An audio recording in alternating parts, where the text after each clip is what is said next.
उन्होंने दिखावे के बाद भी तस्वीरें आनी शुरू हो गई हैं हाइपरसोनिक मिसाइल्स की, बिकॉज इट्स ट्रैवल एट मतलब multiple times the speed of sound और उनको रोकना इतना आसान नहीं है। सो कॉल्ड इसराइल की जो आयरन कर्टन है, ये क्या है, आयरन डोम, आपने कोशिश की रजीम चेंज करने की, आपने इलॉन मस्क का स्टारलिंक भी चला दिया, इंटरनेट भी रिस्टोर करा दिया, वहाँ प्रोपेगेंडा भी चल रहा है, CIA एजेंट्स भी हैं और डेमोन्स्ट्रेशंस भी हो रहे हैं, मगर उनका कोई असर नहीं हो रहा ज़्यादा। स्टारलिंक को डाउन कर दिया है ईरान ने with the help of Russia and China.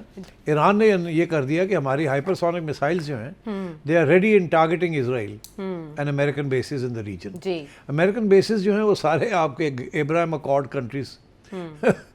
Welcome back to the show. सिट साहब, पूरी दुनिया में हलचल जो मची वो ईरान पर हमले के पेश नज़र थी। हमने पिछले हफ्ते उसका जो ग्राउंड रियलिटी का जायजा था वो हुसैन बाकरी साहब के वीडियो कॉल के थ्रू पेश किया और उन्होंने बताया कि ग्राउंड रियलिटी मुख्तलिफ है। बहरहाल आपने भी प्रिडिक्ट किया था कि रजीम चेंज इतना आसान नहीं होगा और हमें मगर मैंने ये भी प्रिडिक्ट किया था कि हमला करेंगे। हाँ, ये वो कर सकता है अटैक, और अटैक की पूरी तैयारी थी। बिल्कुल। अच्छा, इससे पहले भी अमेरिका ने ये किया कि मुज़ाकरात के लिए टाइम बाय किया था, फिर एकदम हमला कर दिया था। अभी भी क्या ऐसा हो सकता है, ये तो मैं आपसे पूछूंगी, लेकिन हमला होते होते कैसे रह गया? कुछ द टेलीग्राफ कह रहा है कि ऐन वक्त पर ईरान पर हमले का फैसला तब्दील किया क्योंकि कुछ गल्फ कंट्रीज जो थी उन्होंने अमेरिका को बताया कि आप ऐसे ना करें, हम ईरान को समझा लेते हैं। न्यूयॉर्क टाइम्स कह रहा है कि नेतन्याहू के कहने पर, क्योंकि वो रिटेलिएशन के लिए तैयार नहीं है। वॉल स्ट्रीट जर्नल कह रहा है कि जो पावरफुल सेक्टर्स हैं अमेरिका के, उन्होंने ये कहा कि आप अटैक कर भी लेते हैं तो रजीम चेंज की गारंटी नहीं दी जा सकती। तो इन तीनों में से सच क्या है, कैसे रुका? तीनों सही है। देखिए, इसके अलावा भी इश्यूज हैं। पहली बात तो ये है कि ईरान ने एक बड़ी ज़बरदस्त गेम खेली है। जैसे अमेरिका ने ये गेम खेली ना, कि जी सारे सोशल मीडिया पे और मीडिया पे दिखा दिया कि उसके B-1, B-52, B-3 बॉम्बर्स जो हैं वो सारे जा रहे हैं, रीफ्यूलिंग प्लेन्स जा रहे हैं, जैसे कि अटैक आ रही है पक्का। तो ये तो दिखावा इसीलिए था कि we are going to do it. उधर ईरान ने भी एक किया ना, फिर ईरान ने ये कर दिया कि हमारी हाइपरसोनिक मिसाइल्स जो हैं they are ready in targeting Israel and American bases in the region. American bases जो हैं वो सारे आपके एब्राहम अकॉर्ड कंट्रीज के अंदर है ना। तो अगर उनको अटैक किया ईरान ने तो those countries will face a huge problem.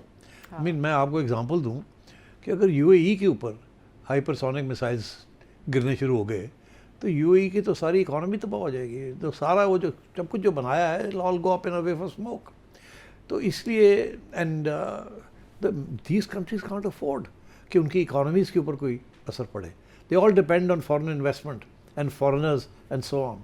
और तो इसलिए तो उनकी तरफ से प्रेशर तो डेफिनेटली होगा कि यार अब अगर ईरान ने ये अनाउंस कर दिया है कि we are going to fire our hypersonic missiles, और उन्होंने दिखावे के बाद भी तस्वीरें आनी शुरू हो गई हैं हाइपरसोनिक मिसाइल्स की, बिकॉज इट्स ट्रैवल एट मतलब multiple times the speed of sound और उनको रोकना इतना आसान नहीं है। सो कॉल्ड इसराइल की जो आयरन कर्टन है, ये क्या है, आयरन डोम।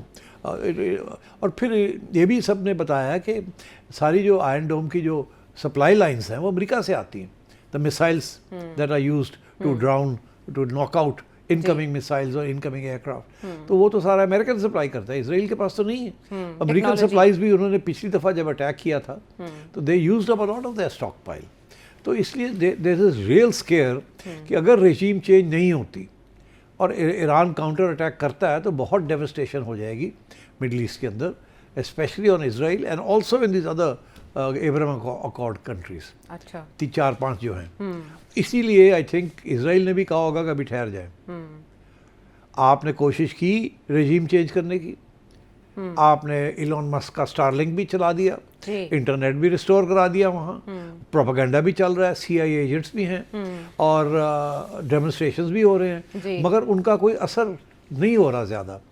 स्टारलिंक को डाउन कर दिया है ईरान ने with the help of Russia and China. तो ईरान खुद तो नहीं कर सकता था जी, वो टेक्नोलॉजी तो है ही नहीं उनके पास। तो रशियंस एंड चाइनीज़ ने करके उनको बचा लिया from Starlink. So Starlink video link is out, internet is out.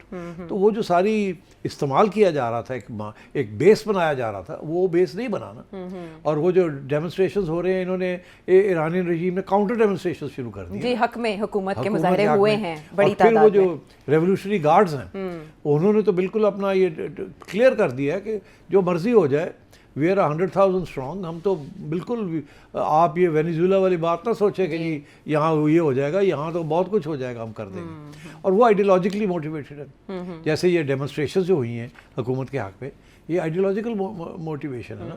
देखिए इसमें कोई शक नहीं है आयशा कि ईरान के अंदर लोगों की हालत ख़राब है जी। सैंक्शंस बाइट कर रहे हैं, काफ़ी बुरा हाल है लोगों का।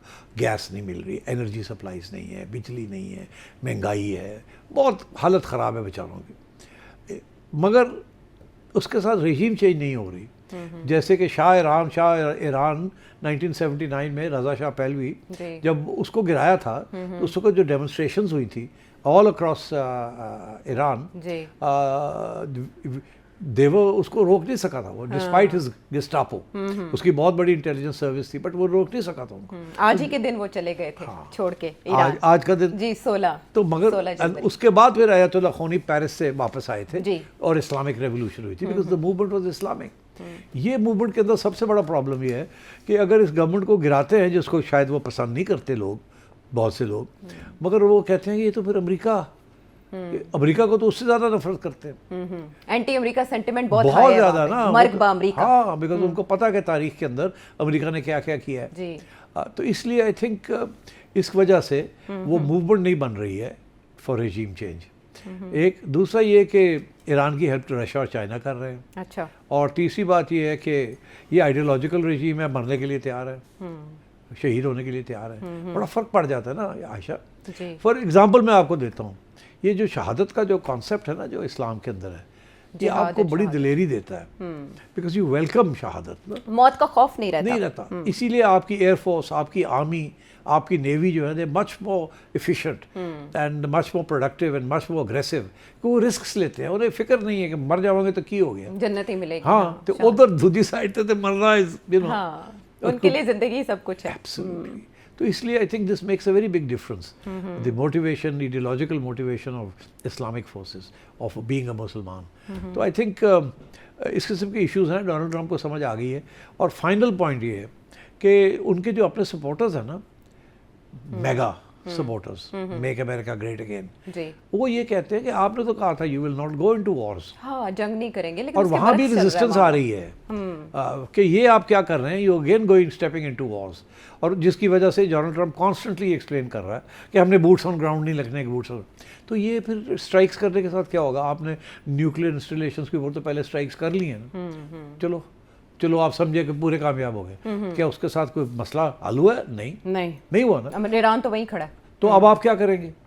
अगर आप फिर जाके 2 दिन बमबारी करके आ जाएंगे तो क्या मिलेगा आपको? या तो ये हो कि आप जैसे आपने उससे पहले डिकैपिटेशन की थी सारी मिलिट्री लीडरशिप, बहुत से लोगों को मारा था, या तो आप are you ready for that, are you able to do that अभी भी, कि आप डेसिमेट कर दें the entire leadership of the revolutionary guards and the ayatollahs? वो आप नहीं कर सकते।